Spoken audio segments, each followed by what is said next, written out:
Hello friend, मैं सुनील सूर्यवंशी स्वागत करता हूँ आपका मेरे अपने यूट्यूब चैनल पे। दोस्तों, आज की क्लास में हम लोग डिस्कस करने वाले हैं। आज की वीडियो में हम लोग देखने वाले हैं बायोलॉजी की मोस्ट इम्पॉर्टेंट क्वेश्चंस, जीव विज्ञान के अति महत्वपूर्ण प्रश्न। दोस्तों, आप एसएससी की बात कर लो, रेलवे की बात कर लो या फिर कोई भी कॉम्पिटेटिव एग्जाम, हर एग्जाम में हर बार बायोलॉजी जीव विज्ञान के क्वेश्चन को पूछा जाता है। और यह इस इस सीरीज का बायोलॉजी जीव विज्ञान का हमारा थर्ड वीडियो होने वाला है। इसके पहले मैंने इसी लेसन के इसी चैप्टर के दो वीडियो ऑलरेडी अपलोड कर दिया हो, तो इस वीडियो को देखने के पहले आपको दो वीडियो कंप्लीट करना है, उसके बाद ही आपको थर्ड वीडियो देखना है, भाग थर्ड आपको देखना है। दोस्तों, इस वीडियो में हम लोग डिस्कस करेंगे बायोलॉजी जीव विज्ञान के वही क्वेश्चन जो आपके एसएससी रेलवे में बार बार पूछा गया है। यही से आपको क्वेश्चन रिपीट होते हैं, यही क्वेश्चन आपको बार बार पूछे जाते हैं। इसलिए वीडियो को आपको कंप्लीट देखना है, वीडियो को आपको स्किप नहीं करना है। और दोस्तों, वीडियो पसंद आएगा तो वीडियो को लाइक करना है, चैनल को सब्सक्राइब करना है। यह इस सीरीज का हमारा थर्ड वीडियो होने वाला है, तो वीडियो को आपको कंप्लीट देखना है। और इस वीडियो में हम लोग वही क्वेश्चन डिस्कस कर रहे हैं जो आपके एसएससी और रेलवे ने बार बार जीव विज्ञान बायोलॉजी के क्वेश्चन को रिपीट किया है। तो बस हम लोग वही क्वेश्चन डिस्कस कर रहे हैं, इसलिए वीडियो को आपको कंप्लीट देखना है, वीडियो को आपको स्किप नहीं करना है। तो चलो शुरू करते हैं। रेफ्रिजरेटर खाद्य पदार्थों को खराब होने से बचाते हैं क्योंकि इसके न्यून तापमान पर रोगाणु मर जाते हैं या निष्क्रिय हो जाते हैं। रेफ्रिजरेटर खाद्य पदार्थों को खराब होने से बचाते हैं क्योंकि इसके न्यून तापमान पर रोगाणु मर जाते या निष्क्रिय हो जाते हैं। मछली खाने से मरकरी की विषाक्तता के कारण होने वाला रोग है मिनीमाता। मछली खाने से मरकरी की विषाक्तता के कारण होने वाला रोग है मिनीमाता। गहरे तले हुए खाद्य पदार्थ कैंसरजनक होते हैं क्योंकि उनमें प्रचुरता होती है वसा की। गहरे तले हुए खाद्य पदार्थ कैंसरजनक होते हैं क्योंकि उनमें प्रचुरता होती है वसा की। कार्बोहाइड्रेट्स के अलावा हमारे आहार में ऊर्जा का एक प्रमुख स्रोत होता है वसा। कार्बोहाइड्रेट्स के अलावा हमारे आहार में ऊर्जा का एक प्रमुख स्रोत होता है वसा। बीसीजी प्रतिरक्षण होता है ट्यूबरकुलोसिस टीबी के लिए। बीसीजी प्रतिरक्षण होता है ट्यूबरकुलोसिस टीबी के लिए। टाइफाइड रोग पैदा की जाती है साल्मोनेला टाइफी द्वारा। टाइफाइड रोग पैदा की जाती है साल्मोनेला टाइफी द्वारा। बैक्टीरिया की खोज सबसे पहले की थी बैक्टीरिया की खोज सबसे पहले की थी एवी ल्यूएनहॉक ने। बैक्टीरिया की खोज सबसे पहले की थी एवी ल्यूएनहॉक ने। अमीबा का चलन अंग है पादाप पुटपाथ। अमीबा का चलन अंग है पादाप पुटपाथ। पदार्थ जिसकी उपस्थिति में मूत्र का पीला रंग होता है यूरोक्रोम के। पदार्थ जिसकी उपस्थिति में मूत्र का पीला रंग होता है यूरोक्रोम के। गुणसूत्रों में कौन सा पदार्थ पाया जाता है डीएनए और प्रोटीन। गुणसूत्रों में कौन सा पदार्थ पाया जाता है डीएनए और प्रोटीन। कॉकरोच जल में जीवित नहीं रह सकता क्योंकि उसका श्वसन अंग वातक ट्रैकिया है। कॉकरोच जल में जीवित नहीं रह सकता क्योंकि उसका श्वसन अंग वातक ट्रैकिया है। विटामिन बी 12 का अन्य नाम है राइबोफ्लेविन। विटामिन बी 12 का अन्य नाम है राइबोफ्लेविन। जायद मौसम में उगाई जाने वाली फसल है तरबूज। जायद मौसम में उगाई जाने वाली फसल है तरबूज। किसी पेशी में संकुचलशील प्रोटीन होते हैं एक्टिन और मायोसिन। किसी पेशी में संकुचलशील प्रोटीन होते हैं एक्टिन और मायोसिन। पादपों में मूल रोमों द्वारा जल जिस प्रक्रिया से अवशोषित किया जाता है वह कहलाती है परासरण।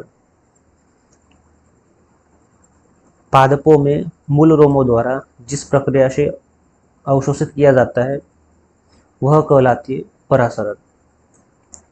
जोड़ पर यूरिक एसिड क्रिस्टलों का एकत्र हो जाना कारण है गाठिया का। जोड़ पर यूरिक एसिड क्रिस्टलों का एकत्र हो जाना कारण है गाठिया का। प्रोटीन मुख्यतः किस प्रकार का आहार है नाइट्रोजनी आहार। प्रोटीन मुख्यतः किस प्रकार का आहार है नाइट्रोजनी आहार।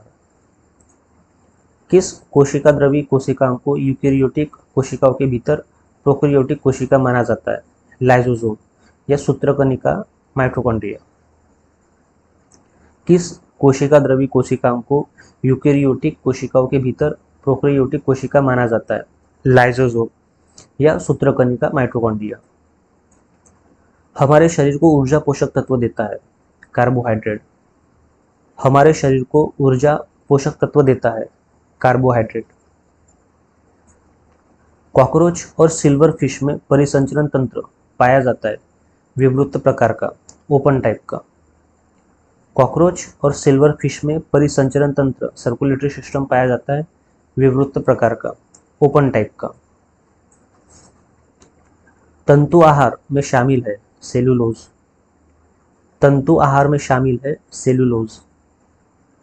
फाइबर डाइट मुख्य रूप से सेलुलोज कार्बोहाइड्रेट है। फाइबर डाइट मुख्य रूप से सेलुलोज कार्बोहाइड्रेट है। मूत्र का असामान्य घटक है एल्बुमिन। मूत्र का असामान्य घटक है एल्बुमिन। रूमेटिक हृदय रोग का इलाज किया जाता है एस्पिरिन द्वारा। रूमेटिक हृदय रोग का इलाज किया जाता है एस्पिरिन द्वारा। आरबीसी का कब्रिस्तान कहा जाता है प्लिया स्प्लीन को। आरबीसी का कब्रिस्तान कहा जाता है प्लिया स्प्लीन को। मानव शरीर में रक्त की अपर्याप्त आपूर्ति को कहते हैं इस्कीमिया। मानव शरीर में रक्त की अपर्याप्त आपूर्ति को कहते हैं इस्कीमिया। किसी जीवित देह के भीतर कोशिका या ऊतक की मृत्यु को कहते हैं नेक्रोसिस। किसी जीवित देह के भीतर कोशिका या ऊतक की मृत्यु को कहते हैं नेक्रोसिस। यदि किसी व्यक्ति की रुधिर वाहिकाओं की त्रिज्या कम हो जाए तो उसका रक्तदाब बढ़ेगा। यदि किसी व्यक्ति की रुधिर वाहिकाओं की त्रिज्या कम हो जाए तो उसका रक्तदाब बढ़ेगा। गलसुआ मम्स एक वायरल रोग है जो सूजन पैदा करता है कर्णपूर्व पैरोटिड ग्रंथि में। गलसुआ मम्पस एक वायरल रोग है जो सूजन पैदा करता है कर्णपूर्व पैरोटिड ग्रंथि में। तंबाकू का धुआं स्वास्थ्य के लिए हानिकारक है निकोटीन के कारण। तंबाकू का धुआं स्वास्थ्य के लिए हानिकारक है निकोटीन के कारण। आंख का रंग किसके मौजूद वर्णक पर निर्भर करता है परितारिका आइरिस में। आंख का रंग किस में मौजूद वर्णक पर निर्भर करता है परितारिका आइरिस में। रुधिर वर्गों की खोज की थी लैंडस्टीनर ने 1900 ईस्वी सन में। रुधिर वर्गों की खोज की थी लैंडस्टीनर ने 1900 ईस्वी सन में। मधुमक्खी पालन को कहते हैं एपीकल्चर। मधुमक्खी पालन को कहते हैं एपीकल्चर। एड्स का पूरा रूप है एक्वायर्ड इम्यूनोडेफिशिएंसी सिंड्रोम। एड्स का पूरा रूप है एक्वायर्ड इम्यूनोडेफिशिएंसी सिंड्रोम। मानव रुधिर में मौजूद शर्करा की अधिकतर मात्रा होती है ग्लूकोज। मानव रुधिर में मौजूद शर्करा की अधिकतर मात्रा होती है ग्लूकोज। रक्तदाब का नियंत्रण करता है अधिवृक्क एड्रिनल ग्रंथि। रक्तदाब का नियंत्रण करता है अधिवृक्क एड्रिनल ग्रंथि। पक्षियों में प्राय एक ही होता है अंडाशय। पक्षियों में प्राय एक ही होता है अंडाशय। विटामिन ई विशेषतः महत्वपूर्ण है लिंग ग्रंथियों की सामान्य क्रिया में। विटामिन ई विशेषतः महत्वपूर्ण है लिंग ग्रंथियों की सामान्य क्रिया में। टिटेनस रोग का कारण होता है क्लॉस्ट्रिडियम।